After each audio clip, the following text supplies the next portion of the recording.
តាំងអ្នកនរហ៊ីមានអាចឆ្ងល់ទេថាហេតុអីបានតម្លៃប្រាក់ដុល្លារឡើងចុះមិននៅតម្លៃថេរអញ្ចឹងជាការពិតណាច្បាស់ជាមានរឿងនៅពីក្រោយនៃការឡើងចុះនឹងតោះបើចង់ដឹងមកតាមដានជាមួយនឹង Economic Insight ទាំងអស់គ្នា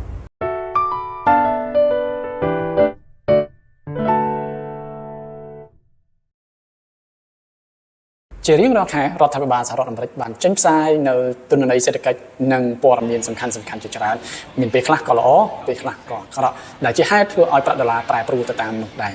ជាមួយនឹងវីដេអូអេពីសូតទី1នេះយើងនឹងមកស្វែងយល់ព័ត៌មានសំខាន់ពីរទី1គឺ Federal Fund Rate និងទី2គឺ FOMC Statement ដែលជាព័ត៌មានសំខាន់ខ្លាំងហើយវាជះឥទ្ធិពលទៅលើសេដ្ឋកិច្ចសហរដ្ឋអាមេរិកនិងពិភពលោកតាអ្នកនរគ្នាចង់ដឹងនេះតើហេតុអ្វីបានជាអ្នកជំនួញនិងអ្នកវិនិយោគជាច្រើនយកចិត្តទុកដាក់លើព័ត៌មាននេះតោះចាប់ដើម Federal Fund Rate គឺជាអត្រាការប្រាក់របស់ធនាគារកណ្ដាលរបស់សហរដ្ឋអាមេរិកដែលធ្វើឡើងសម្រាប់កំណត់អត្រាការប្រាក់រវាងធនាគារនិងធនាគារហើយវាជះឥទ្ធិពលខ្លាំងទៅលើអត្រាការប្រាក់ផ្សេងទៀតដូចជាអន្តទាននិងកម្ចីប្រសិនបើ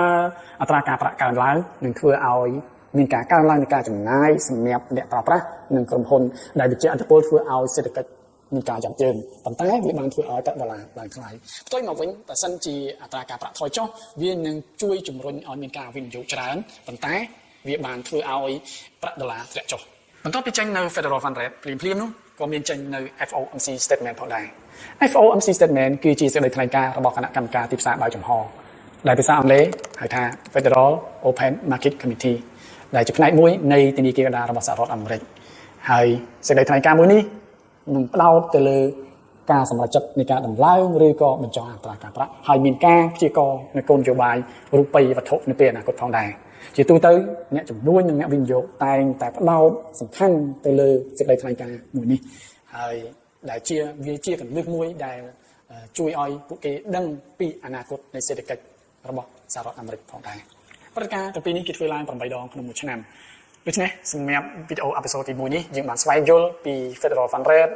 និង FOMC Statement តើវាជះឥទ្ធិពលទៅលើសេដ្ឋកិច្ចសហរដ្ឋអាមេរិកនិងពិភពលោកយ៉ាងណាអញ្ចឹង